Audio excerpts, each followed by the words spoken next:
Pues es un problema serio ese de la Muy salud, serio, muy está serio. porque en la televisión a veces pues uno no entiende lo que salen en los mensajes publicitarios que salen, que servicios de salud gratuitos y que el niño que nace tiene servicios de salud, las mujeres servicios de cuando tienen cáncer, los del SIDA también, y de repente te das cuenta que no es cierto nada de eso. No, y no es porque los políticos digamos que no es cierto el mensaje que da otro político, la gente lo ve. Puede haber gente que sí le haya tocado una buena atención en el hospital, pero hay más gente que va a la atención a los hospitales y son las que más se quejan de que hay problemas graves en términos de medicamentos y en términos de material médico. Ese es un problema muy grave, pero además que no hay manera de resolverlo a corto plazo, a menos que se sepa qué tan grande es el problema, o sea, el problema, qué magnitud, por ejemplo, cuántos recursos se requieren para que los hospitales en Nayarit funcionen de una manera óptima. ¿Cuántos? No lo sé. Miles de millones de pesos. Pero ¿cuánto se ocuparía? Quienes se dedican a esto deberían de saberlo. Sin embargo, en vez de resolver el tema de medicamento y de atención, pues más bien se van al otro lado, a tratar de resolver los problemas mediante mensajes en los medios o mediante propaganda. Entonces es cierto lo que dice, se dice hay atención para todos, pero cuando la gente va a los hospitales se encuentra con la triste realidad. Ese es el gran problema. Pero cada año escuchamos que siempre se invierte más dinero en salud, en educación, cuando se aprueba el presupuesto, pero y cada año como que está más peor las cosas, que siempre se hace más con menos y pues no, como que no. Porque hay una inercia en las cosas del presupuesto y de su evaluación. Yo creo que, y bueno, eso es lo que me he dado cuenta, no es para todo el presupuesto, pero por ejemplo, hay zonas, educación por ejemplo es una, quizás salud sea otra, quizá la atención social de los programas oportunidades o hay otra. Son zonas presupuestales donde es muy difícil que la inversión en estos rubros se note inmediatamente en la operación tanto de educación como salud. Por ejemplo, el año antepasado se aprobaron 10,000 millones de pesos, 10,000 millones de pesos a nivel federal para la educación básica y preescolar. Entonces, cuando tú dices, a ver, ¿dónde están los 10,000 millones de pesos? O sea, a ver, ¿realmente han llegado los 10,000 millones de pesos a la educación preescolar en Nayarit, o en Sinaloa, o en Oaxaca, o en Tlaxcala? ¿O solamente ha servido para seguir sosteniendo una gran masa de burócratas en la cadena que hay desde la Secretaría de Educación Pública hasta los servicios de educación pública en los estados, y al final a la operación en las escuelas llega una mínima parte? Eso es lo que ha pasado, ¿eh? Eso es lo que ha pasado. O sea, las críticas que nos hacen los países de la OCDE o la propia OCDE de que en nuestro país hay mucho dinero que se destina a la educación, pero que no se refleja en los niveles educativos, es realmente cierto. ¿Dónde se queda la gran masa de recursos que se dice que se invierten en la educación?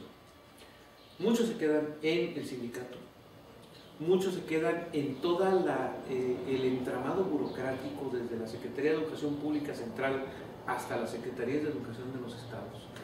Mucho se queda en programas que no se aplican y que muchas veces se convierten en ahorros en las Secretarías de Educación.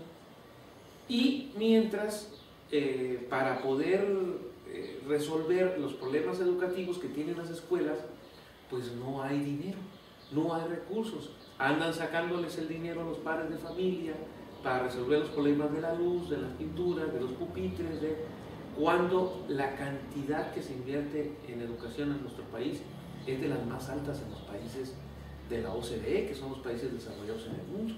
Entonces, ¿qué está pasando? Hay un problema de ineficiencia gubernamental, hay un problema de eficiencia y obviamente de ineficiencia en la aplicación del gasto gubernamental, pero todavía una mayor ineficiencia en la evaluación de ese gasto. O sea, ¿cómo es posible que tú puedas invertir 10,000 millones de pesos en educación primaria y en educación básica y luego no hay resultados a corto plazo? Y luego otra, de repente al señor presidente se le ocurre plantear que es posible deducir un porcentaje del pago de las cuotas de educación primaria a los padres de familia que tienen sus niños en la educación primaria. Bueno, ese que es un tema de él, no de toda la gente, le cuesta al Estado mexicano y al sistema fiscal 13,000 millones de pesos. 13,000 millones de pesos, fíjate nada más, 13,000 millones de pesos que van a dejar de pagar los padres que tienen hijos en educación primaria privada y que pudieron haberse invertido en la educación pública. Entonces, tenemos un atorón fundamentalmente por la manera, un atorón no solamente presupuestal, un atorón de evaluación, de eficacia gubernamental, de programas para mejorar la educación y la salud de nuestro país, generado por esa ineficacia gubernamental, generado incluso por una poca capacidad de servicio que han demostrado los gobiernos en los últimos años. Cuando se supone que los diputados federales y los senadores están un poquito más informados de la situación que tiene, por ejemplo, el Estado o el país, cuando escuchamos estos spots, ¿cómo se llama?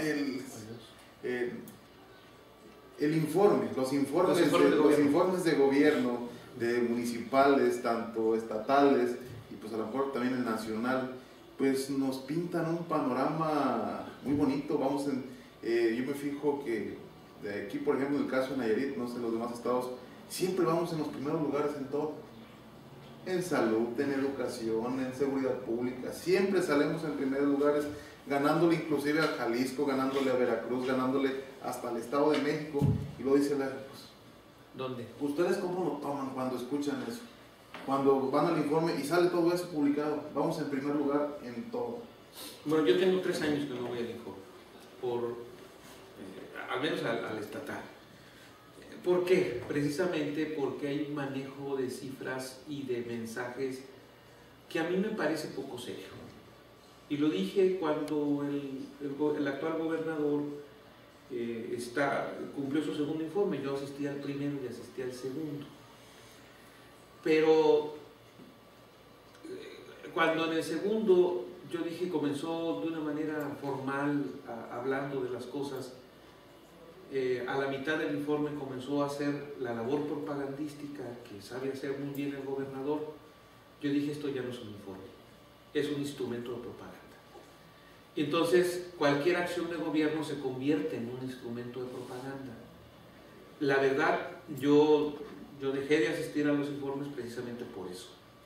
Eso no quiere decir que no se hagan las cosas.